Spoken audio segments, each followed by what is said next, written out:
আমার আপনার আমাদের ব্যবহার করা হাতের টিস্যু, অথবা আমার আপনার খাওয়া চিপসের প্যাকেট, অথবা বাসায় ব্যবহার করা রান্নার তেল যে তার প্লাস্টিকের বোতলটি, অথবা আমি বা আপনি পানি পান করেছি প্লাস্টিকের বোতল থেকে সেই বোতলটি, এরকম আরো অনেক ধরনের আবর্জনা যত্র তত্র সব জায়গায় ছড়িয়ে আছে।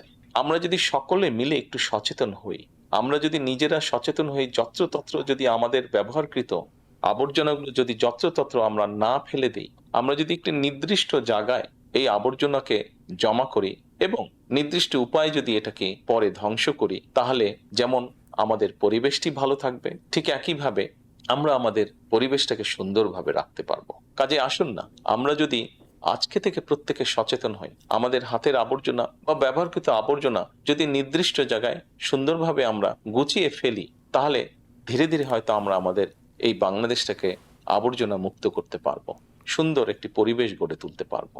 দেশটা তো আমাদের সকলের। আমরা সকলে মিলে যদি চেষ্টা করি, সকলে মিলে যদি একটু একটু করে করি, তাহলে আমরা বড় কিছু করতে সক্ষম হব। প্রিয় দেশবাসী, আপনাদের কাছে আজকে এই সহযোগিতাটা আমি চাইছি। আমরা সকলে মিলে আসুন, চেষ্টা করি আমাদের দেশটিকে পরিষ্কার সুন্দর রাখতে। আমরা সকলে মিলে চেষ্টা করি আমাদের পরিবেশটিকে সুন্দর পরিষ্কার রাখতে, যা নিশ্চিত করবে আমাদের আগামী দিনের বংশধরদের জন্য একটি সুস্থ দেশ, সুস্থ পরিবেশ।